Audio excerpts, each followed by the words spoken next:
We continue now with our great American panel. Okay, so in the last day or so, the Vice President of the United States actually said, quote, "The Taliban per se is not our enemy." Bill, this is tailor-made for you. The statement is so Biden, especially the per se. It is. I mean, per se just classes it up a little bit and gives you some leeway as well. I mean, I go back and forth on this because the fact of the matter is, unlike al-Qaeda, we negotiate with the Taliban. We still kill them sometimes, but we negotiate with them as well, and we have for a long time. But so they're sort of like frenemies, I guess is the best way to put them. But on the other hand... Like Lindsay and Paris? Exactly, exactly. This is the Lindsay and Paris relationship of that decrepit third world area.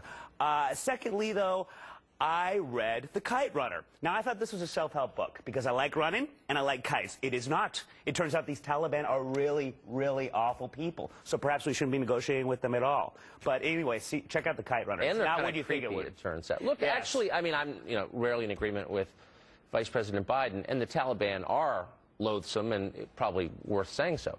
However, the point is protecting the United States, and he went on to say that's the point, is to keep the United States from being attacked by terrorists, and whatever it takes. And moral judgments, while interesting and useful in our personal lives, I'm not sure how much place they have in international affairs, actually. The point is protecting the United States, and if we need to, I don't have dinner with Idi Amin, fine. But here's the issue, that this administration, they have been opposed to both the Iraq and the Afghanistan wars, Tucker, okay? So they have been looking for every opportunity to get out. So now Obama's completely out of Iraq, and now with Afghanistan, he announced the surge while simultaneously announcing the withdrawal. So what they're doing here by talking to the Taliban and trying to get a political resolution to this is just an excuse to get out. This is not about protecting the United States. Well, why wouldn't we want to get out? I mean, isn't the whole point to get out? Isn't the objective to staying there? It's not an aim in itself, right? Isn't the objective to kill and destroy the enemy so they can't attack us again? No, the objective is not to kill and destroy the enemy. The objective is to protect the United States.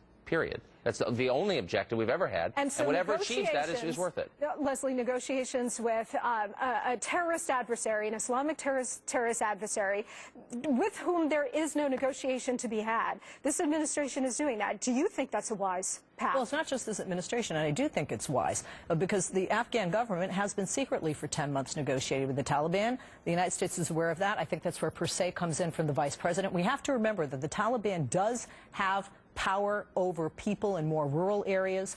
The people have their allegiance in some of the areas of Afghanistan to the Taliban. The reason the Afghanistan government is working with the Taliban is because if they work with them and negotiate them, they are protecting their best interest. And in the long run, Tucker, I agree, that protects Americans' interests. What does that say about 10 years of our engagement, Bill, in Afghanistan if we have identified the enemy as both al-Qaeda and the Taliban? And remember, there's an Afghan Taliban and a Pakistani Taliban, which we haven't even talked about. All of the blood, all of the sacrifice on the ground in Afghanistan. We still have troops on the ground there taking bullets from the Taliban, by the way, and IEDs.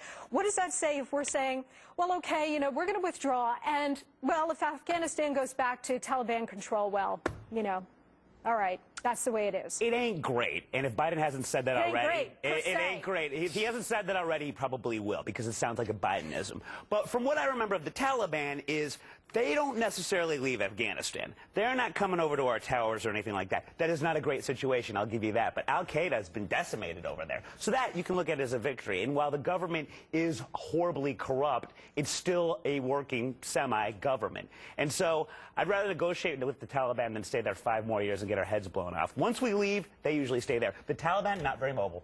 Tucker, not very mobile. Let's talk about, Tucker, a bigger foreign policy picture issue, which is the idea of retrenchment. So we're retrenching from Iraq. All of the U.S. troops are out as of today. We're retrenching pretty soon from Afghanistan. The surge now is going to be drawn under starting pretty soon.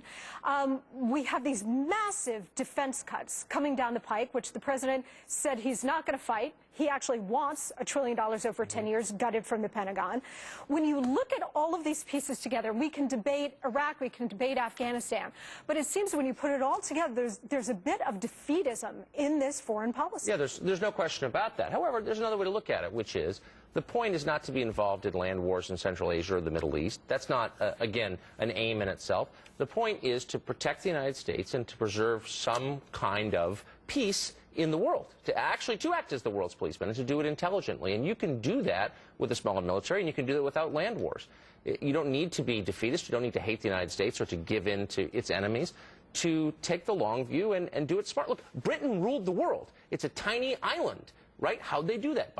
By being intelligent about how they engaged around the world. And we can do the same. Leslie? And this isn't about ruling. I mean, we don't want to be or be perceived as occupiers of any country. Oh, who cares how we're perceived? It is time to come home. I liken it to when I was a kid, I had a bike with training wheels, and eventually you take the training wheels off, you got to ride yourself. Afghanistan, Iraq, etc. have to do it on their own. Well, we've got to be very careful because history shows that these threats come home to roost right on the doorstep of the United States if we're not careful. Bill, Leslie, Tucker, great to see you guys.